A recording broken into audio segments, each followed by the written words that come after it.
up, guys? It's your boy Ken. Welcome to another episode of Hella Hyphyed. I know it's been a minute, but hey man, I'm happy to be back here. It's your boy Maneebs. Jan's not here today due to COVID reasons, so hopefully y'all still enjoy this here with just me. Today we got a Nike pair of sneakers here. If you guys are just tuning in for the first time here, we do a bunch of sneaker videos, fashion, comedy skits as well. So make sure you hit that subscribe button down below. And if you guys are returning here, welcome back, man. We love you. But anyways, let's just get into it. Let's just get into it, man.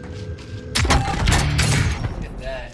We got the Nike Waffle Racers. It's got a university college vibe going on here. The official colorways of these sneakers here are Green Nebula and Amarillo. So, it all started in 1977, back when this silhouette here was made. The Nike Waffle Racer has emerged. So it's an upgraded, revamped version from its predecessor, the Nike Oregon Waffle. You might be wondering why it's called the Nike Waffle Racer. Well, it's pretty much because of this.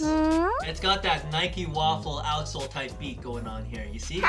It's a super grippy outsole. Look at that traction. It sticks out so much here. It's almost like a soccer cleat. This outsole, however, is not exclusive to the outsole as you would think, right? It actually wraps itself all the way around the midsole. How interesting is that? You can see it actually popping from underneath. That's pretty cool. It's kind of like bumper cars, you know what I'm saying? Like if you kick something by accident or if you stub your foot, you're not gonna feel anything. These shits are gonna protect your feet like mad. You could probably cook on these here.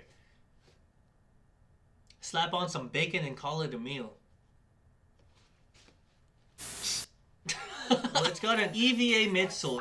It's not that React or Boost technology that we're used to seeing nowadays. Nevertheless, still quite good technology. Bringing it up a little bit more here, a nice plush nylon upper. It goes all the way around here. It's a nice windbreaker material. On top of that Green Nebula nylon, we have some premium suede overlays wrapping all the way around the foot here. It kind of borders your toes, surrounding it with yet some more rubber outsole. So that way your toes are extra protected. You stub your toe on the table, you're all good, my G. You're all good. You can also see that patchworky suede going around the shoelaces, as well as on the heel here too. So we have some yellow Amarillo hits, notably on a swoosh. You know, the swoosh is actually pretty smooth too. It's a nice leather that he used. Got that heel in that leather as well, with the Nike hit in the Green Nebula. The tongue has a unique exposed spongy raw finish. It kind of gives it that deconstruction vibe, and I think it's really reminiscent of Virgil Abloh's sneakers, which is pretty cool. And it adds to that retro vintage look of the entire shoe, you know. On the inside, let me just take this off. It's nice and fresh.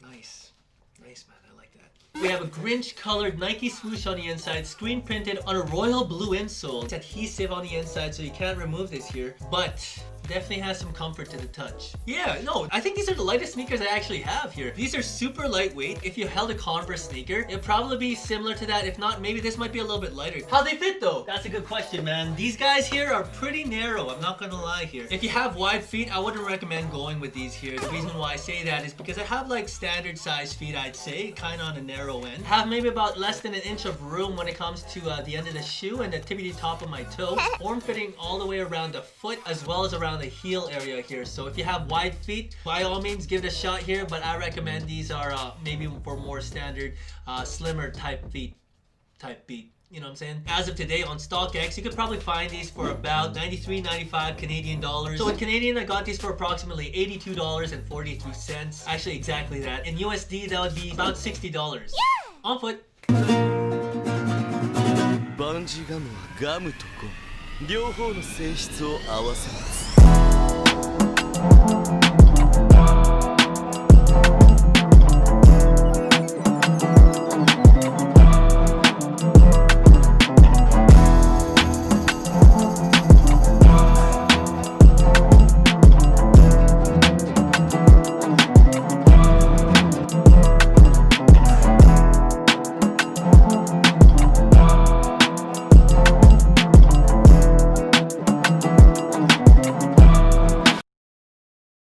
So overall, if you're looking for something breathable and comfy to wear this summer here, for sure something to consider if you're looking for something comfy to wear underneath $100.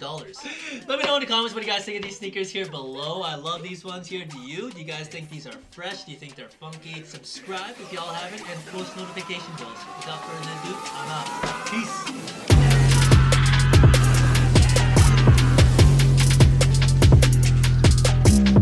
I love Michael B. Jordan. Oh, dude, what's up? What's up?